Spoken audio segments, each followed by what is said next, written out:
நம்ம சேனல் சார்பாக உங்கள் எல்லாருக்குமே அன்பான வணக்கம். நாடு முழுவதுமே கொண்டாடப்படும் இந்துக்கள் பண்டிகைகளில் ரொம்பவே முக்கியத்துவம் வாய்ந்த பண்டிகை தான் இந்த நவராத்திரி பண்டிகை.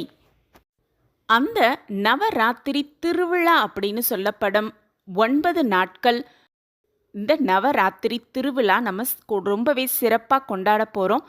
அந்த நவராத்திரியின் 9 நாளும் பெண்கள் கண்டிப்பாக இந்த ஒரு விஷயத்தை செய்யவே கூடாது அப்படிங்கிறத பற்றி தான் இந்த பதிவில் நம்ம தெரிஞ்சுக்க போகிறோம். வணக்கம். நம்ம சேனலுக்குள்ளே உங்கள் எல்லாரையும் வரவேற்கிறதுல எனக்கு ரொம்ப ரொம்ப சந்தோஷம். இறைவனோட ஆசிர்வாதம் எல்லாருக்கும் கிடைக்கட்டும். 9 நாட்கள் அம்பிகைக்காகவே திருவிழா எடுக்கப்படும் இந்த நவராத்திரி 9 நாட்களை தொடர்ந்து வரும் 10வது நாளில் நடைபெறும் தசரா பண்டிகை ரொம்பவே சிறப்பு வாய்ந்தது. பெண் தெய்வத்தை போற்றி வணங்கும் திருவிழாக்களில் முதலிடம் வகிப்பது இந்த நவராத்திரி திருவிழா அப்படிங்கிறது 100% உண்மை. மற்ற திருவிழாக்கள் எல்லாம் ஓரிரு நாட்களில் முடிந்துவிட்டாலும் கூட இந்த நவராத்திரி திருவிழா அப்படிங்கிறது 9 நாட்கள் நடைபெறும் அப்படிங்கிறது தான் இதனுடைய சிறப்பு அம்சம். இந்த நவராத்திரி திருவிழா எந்த நேரத்தில் கலசம் வைப்பது, சரியான நேரம் என்ன, 9 நாட்களும் அம்பிகைக்கு படைக்க வேண்டிய மலர்கள், நைவேத்தியங்கள், இந்த மாதிரி டீட்டெயில்டு வீடியோ ஏற்கனவே நம்ம சேனலில் போஸ்ட் பண்ணியிருக்கோம். பார்க்காதவங்க அதை போய் பாருங்கள். இந்த பதிவில் அந்த 9 நாட்களும் பெண்கள், குறிப்பாக விரதம் இருக்கும் பெண்கள் கண்டிப்பாக இந்த ஒரு விஷயத்தை செய்யவே கூடாது அப்படிங்கிறத பற்றி இந்த பதிவில் நம்ம தெரிஞ்சுக்கலாம்.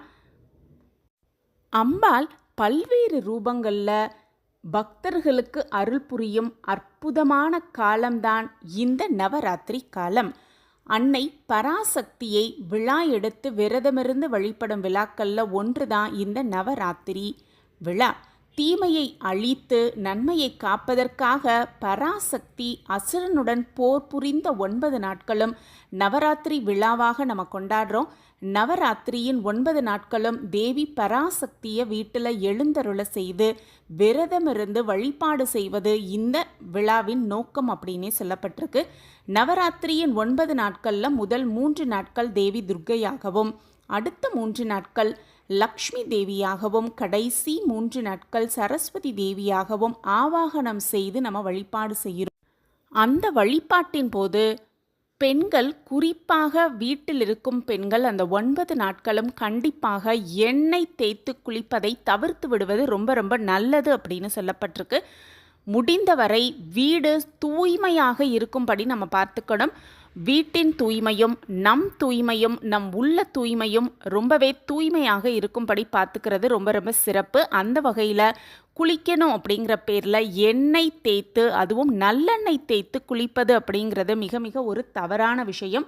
எண்ணெய் தேய்த்து குளிப்பதை தவிர்த்து விட்டு 9 நாட்களும் விரதமிருந்து வழிபாடு செய்து அன்னையின் பரிபூர்ண ஆசிர்வாதத்தை பெற்றுக்கொள்ளலாம்.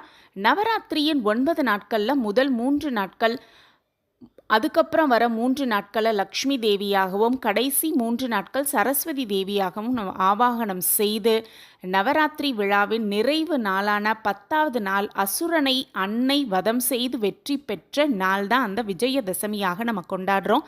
நவராத்திரியின் 9 நாட்களும் வீடுகளில் கொலு வைத்து அம்பாளை வீடுகளில் எழுந்தருள செய்வாங்க. ஒவ்வொரு நாளை துவங்குவதற்கு முன்பாகவும் பிரசாதம் செய்வதற்கு முன்பாகவும் அப்படின்னு காலை மாலை 2 வேளைகளையும் அந்த பிரசாதம் வைத்து நெய்வேத்தியம் செய்யணும். அப்படி வைக்கும் அந்த நெய்வேத்தியம் சுத்தமாக குளித்து தூய்மையை கடைபிடிக்க வேண்டும் அப்படின்னு சொல்லப்பட்டிருக்கு. நவராத்திரி காலங்களில் தூய்மையான ஆடைகளையே உடுத்த வேண்டும் அப்படின்னு சொல்லப்பட்டிருக்கு. அதே போல் வளையல், குங்குமம் உள்ளிட்ட மங்கள பொருட்களால் அம்பாளை அலங்கரித்து பூஜைகள் செய்ய வேண்டும் அப்படின்னும், முதல் நாளே கலச ஸ்தாபனம் செய்ய வேண்டும் அப்படின்னும், அந்த கலசத்திற்கு நவராத்திரியின் 9 நாட்களும் முறையான பூஜைகள் மேற்கொள்ள வேண்டும் அப்படின்னும் சொல்லப்பட்டிருக்கு.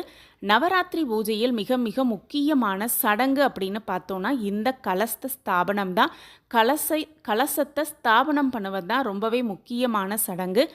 மங்கள ஆரத்தியின் போதும் பூஜையின் போதும் அன்னை தேவியை போற்றும் மந்திரங்கள், ஸ்லோகங்கள் இதை பாராயணம் செய்வது ரொம்பவே சிறப்பு வாய்ந்தது.